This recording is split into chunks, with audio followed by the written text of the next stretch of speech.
All right. Good morning to everybody who, well, there's nobody that's come into the room yet, but the people who will watch this as it will be posted in Google Classrooms. Good morning to all of you. I hope you guys enjoyed your spring break. And I hope you guys are finding a way to enjoy this self-quarantine, this social distancing that's going on. All right. So just because everything is going on in the world with the virus and things of that nature does not mean that you guys still won't have class. So we will try our best to produce a classroom experience that's as similar to actually being in a classroom as possible. Okay. So today we're going to talk about trophic levels. Now, by the end of this little lecture, you guys will be able to analyze the flow of energy and matter through the trophic levels using various models, including food webs, food chains, and ecological pyramids. Okay, so why does this matter? Now, when you eat food, when you eat meat, are you getting all of the energy that was are you getting all of the nutrition and energy that animal ate? Absolutely not. So the plants that the animals eat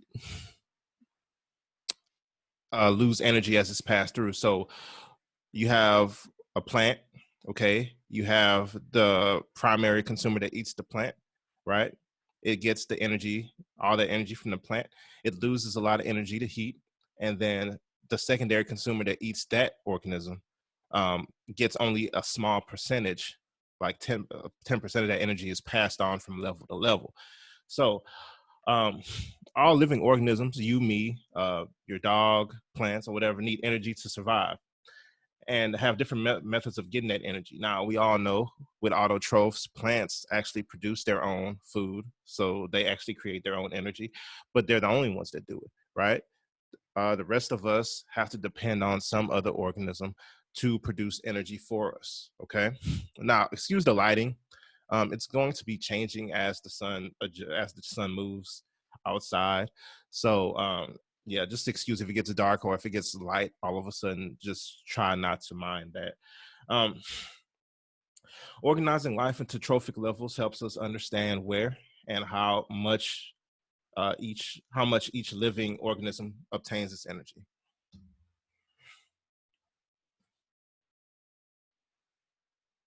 Okay, so let's talk about energy. What is energy exactly? Well, energy is the capacity to do work. We all need to do work, right? We all need to work, walk. We all need to, any little movement or whatever is considered work, right? We all need the capacity to do work. We need to do work to survive. All right. Where do we get it from? We get energy from the food that we actually eat. So whether it's a bad or good food, whether it's, broccoli and carrots, or whether it's, Doritos and or hot chips and soda or whatever, uh, they give you energy. Now, another conversation is whether it's good energy or bad energy, or fast burn energy or slow burn energy, whatever the case may be. But we get energy from the food that we eat. Um, think about, a piece of food that you guys ate today. Name three things that was in it. So next slide, we go to, let's imagine that we were eating a burger.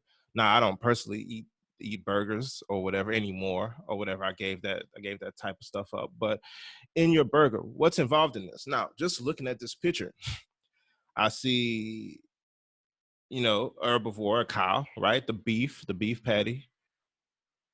And then I see, lettuce, producer, right? Plant. I see tomatoes. Okay, I see bread. Where does bread come from? Right? Grains. Grains still plants, right? I see some kind of sauce. I guess that's mayonnaise. What is mayonnaise? Mayonnaise is an egg and oil. Okay, oil can come from various sources, right? But it's gonna be plant. And then the egg comes from an animal. So the egg isn't is a product of an animal. All right. So let's do a little bit of matching to make sure that this is landing. So probably a few months ago, we actually talked about autotrophs and producers, right? What's an example of an autotroph and a producer? It would be a plant, right? Plants and some protist, but we're not talking about protists right now, produce their own food through photosynthesis, right? They produce their own glucose and things of that nature to eat. Now, so of these matches, which one of these? An organism that eats meat, is that an autotroph? Nah, not really. An organism that has to eat other organisms for food, I don't know that that's an autotroph. That sounds like another type of troph. An organism that eats plants and animals? No, it's not an autotroph. An organism that can make its own energy through photosynthesis. There you go. Now that's an autotroph, right? So we know that number one is D. A heterotroph, we talked about that a few months ago, consumer, right? A heterotroph is an organism that has to depend on another organism in order to eat. So that means it has to eat some type of other organism, right? So which one matches that? An organism that only eats meat, I don't know that they only eat meat. I'm pretty sure a heterotroph can eat a plant, right? All right. An organism that has to eat other organisms for food. There we go. Heterotroph. Consumer. It has to eat some other organism for food. Doesn't matter what that organism is, but it has to be another organism. All right. So next up, we have an herbivore. Now, this probably is a little bit newer information, right? Herbivore. So one easy way to remember herb is what? Aren't herbs plants, right? Whether you use any term of the word herb, the little spices or whatever, they're dried up plants, right? Herbivore. Herbivore is an organism that only eats plants. So your cow, whatever, your chicken, whatever, only eats plants. It's an herbivore, right? Carnivore. Carnivore is an organism that eat only meat, eat other live organisms that typically run away from it or whatever. So it eats other meat. Okay, so where is that? An organism that only eats meat. And then next up we have an omnivore, right? Now, if you guys never heard of an omnivore, just look at the word. Where have you heard omni? Right, omnipresent means you're everywhere. You're at all places at one time. An omnivore is an organism that eats both plants and animals. Okay, so make sure we all remember that omnivore. Just think of omni, right? Herbivore. Just think of herb. And what is a herb? A herb is dried up plants. Okay, so just break the words apart to remember what they mean. Herbivore, only plants. Carnivore, only meat. Omnivore, meat and plants. Hopefully that's clear. All right, let's watch this little quick video really quickly.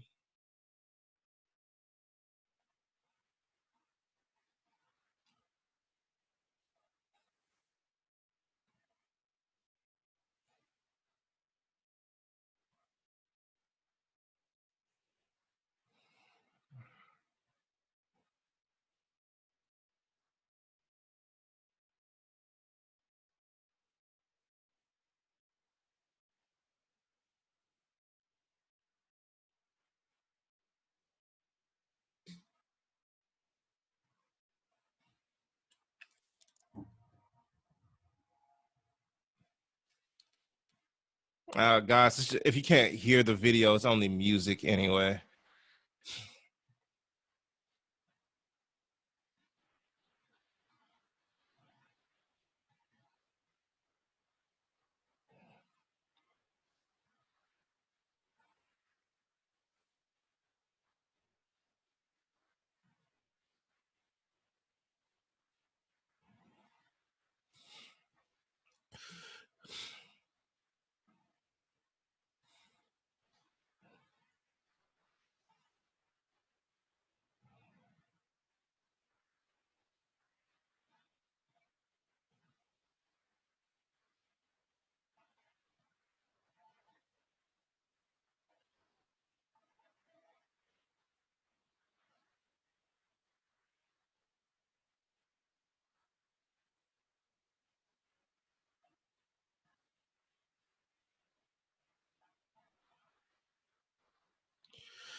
Alrighty. Now,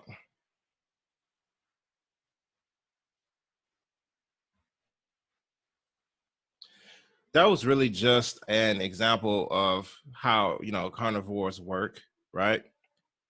Carnivores spend, all the time hunting other animals because they depend on that meat to survive. Now,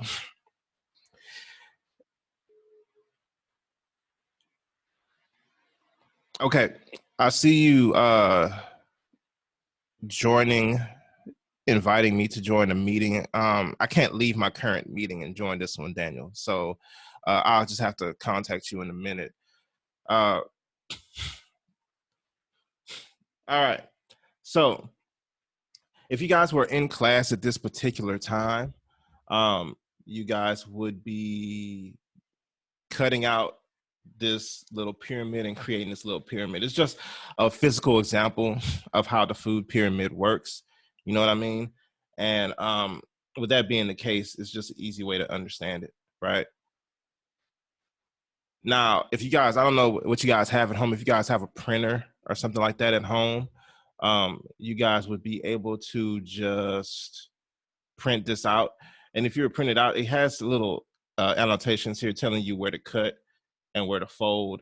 So you can create this at home actually and just put it on your desk, and it'll be a good little tool to remind you the different levels and kind of examples of a producer, of a primary consumer, of a secondary consumer, all of this stuff, right? It even has little pictures on it, right? So if you have a printer, go ahead and print this out.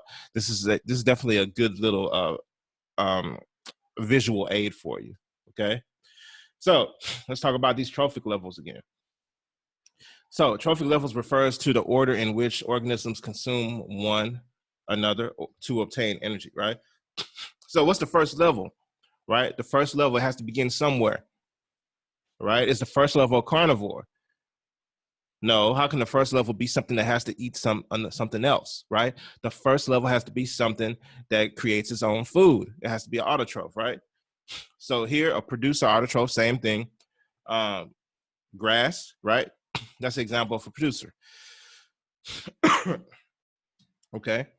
Now, next up, we have a primary consumer here, right? Rabbits. The rabbits eat the grass, right? Rabbits don't eat other rabbits, or they don't eat other animals. They just eat the grass, right? Next, we have the secondary consumer. So we have the grass, the rabbits eat the grass, and then the red foxes eat the rabbits, right? So then we have that secondary consumer right there, okay? And then next up, we have the tertiary consumer, right? The gray wolf.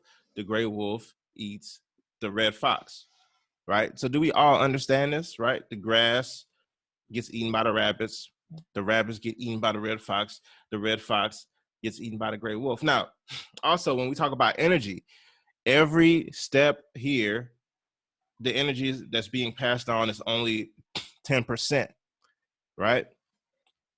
So it's losing energy every single level that it goes up. Now that's important. Ever notice that you feel better? You know what I mean? If you eat like broccoli and lettuce and if you eat a meal of just broccoli, lettuce, carrots, whatever, you feel energetic. You feel better, right? If you eat a steak with no veggie or something like that, or like just some chicken, how do you feel? You want to go to sleep after, right?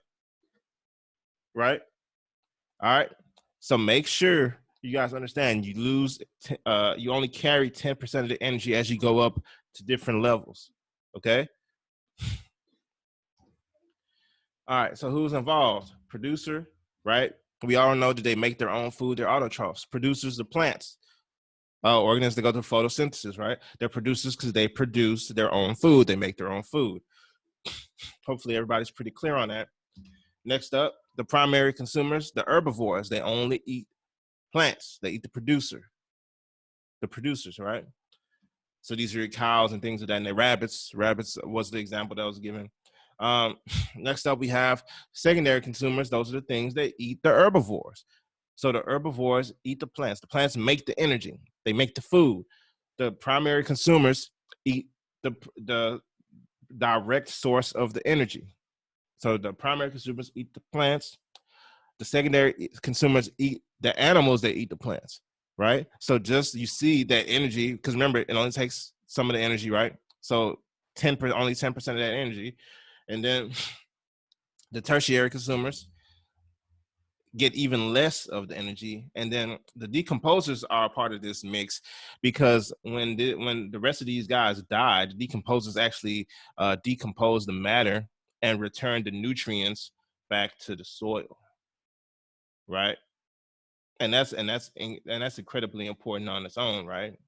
Because the nutrients need to be in the soil so the soil can grow more plants to begin the cycle all over again. All right, if you're at home, um go ahead and draw the food pyramid going on here. Remember, the pyramid is this thing, right? So which ones are producers, which ones are consumers, which ones are secondary consumers, which ones are tertiary consumers. Guys, remember, you got to practice this stuff, right? All right, so go ahead and draw this. Which ones of up here are the producers?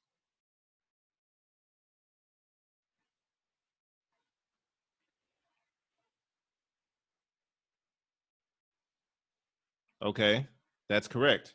The wildflowers and the grass, right? Those are the producers, right? Okay, which ones are the primary consumers?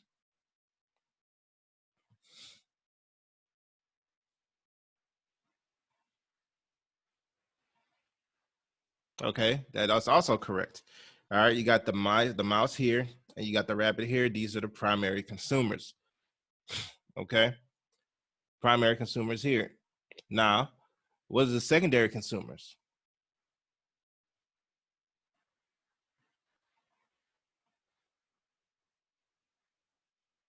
Okay, also correct. Secondary consumers are right here, right? Snake, right? Because it eats the rabbit and it eats the mice, right? And then the tertiary would be this hawk right here, because number one, it's tearing up all of this stuff. You know, it eats the snake, it eats the rabbit, it eats the mice. So this is tertiary. This is, or you could also call it the apex predator, as far as this little food web is concerned. Okay, so hope we're pretty clear on that.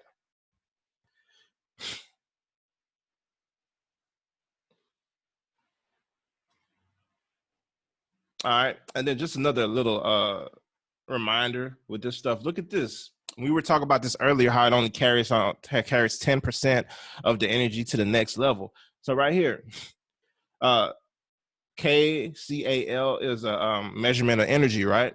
So here we have grass, right? So we had the grass here, 10,000 measurements of energy here, right? When the grasshopper eats the grass, it only gets 1,000 of that 10,000 that was in the grass. So it only gets 1,000 measurements of that energy, kcals, whatever. It only gets 10. It only gets 1,000 of it, right? So what happens when that grasshopper gets eaten by this frog right here?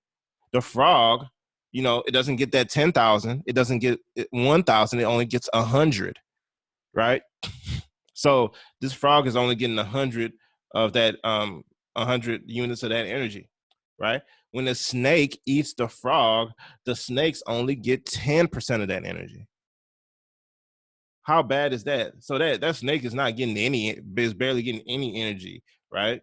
Because it's passed through so many levels, right? And then when this hawk gets this snake, I don't know how this hawk even has the energy to fly, because this hawk only has one measurement of that energy. That original 10,000, because it went up 5 different levels, only gets one measurement of that energy, right? So if somebody's a vegetarian or whatever, I mean, can't you see the logic behind it, just as far as energy patterns, right? Why would you? Okay, do I want to eat the hawk and only get one measurement of that energy, or do I want to eat the snake? Well, I wouldn't eat the snake anyway, but would I want to eat the snake, only get 10?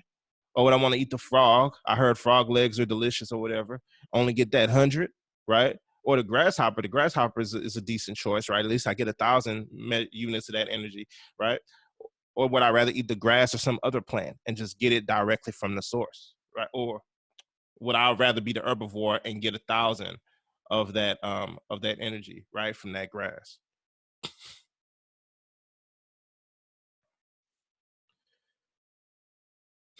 All right. So only blank of energy is transferred from one trophic level to the next. What did we just talk about? Right? 10%. Right? Only 10% of energy is transferred from one trophic level to the next. Okay. Um, the rest of the energy is lost as heat, right, from the body. So calculate 10% of these numbers. 10% of 50, 10% of 500, 10% of 5,000, 10% of 50,000. I think you guys can do that on your own. And then it's the same thing with this. This is just kind of showing you. So it's just the same thing, kJ, units of energy. 10% of this would go here, right? For the primary consumers that eat the grass and the plants, right?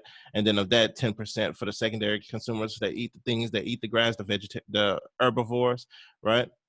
And then take it down 10% again, and then 10% again. And then it finally ends up with these hawks at the top where they only get 50. Okay, so it loses the energy as it goes up, and up. Okay, so we're gonna stop there. Normally, if we were in class, we would have, the independent practice and the DOL and all of that different stuff, right? But since we're not in class, this week you guys will really only have one assignment. Now, going forward, you guys will have 2 assignments per week. So I would come on Tuesday at the same time, 10:30 to about 12. And then I would do your little lecture, like we just saw here. Okay. Like I said, I'm going to try to do it like we're in a class. I'm not going to try to hold anything back or take a different approach. I'm going to do a lecture. It's just going to be on Zoom. Hopefully other people can find. I was told that it was supposed to notify you guys via the Google Classroom, but I didn't see anybody turn up. I did see Daniel. I will call you back, Daniel, when I get off of here. But yeah, we're gonna do these meetings on Zoom or whatever. And I'm gonna try to mimic the way I do it in the classroom. That's literally how it's gonna go. So this week, you guys are gonna have a quizzes. Now, after this live stream is over, I'm gonna go ahead and post the quizzes link.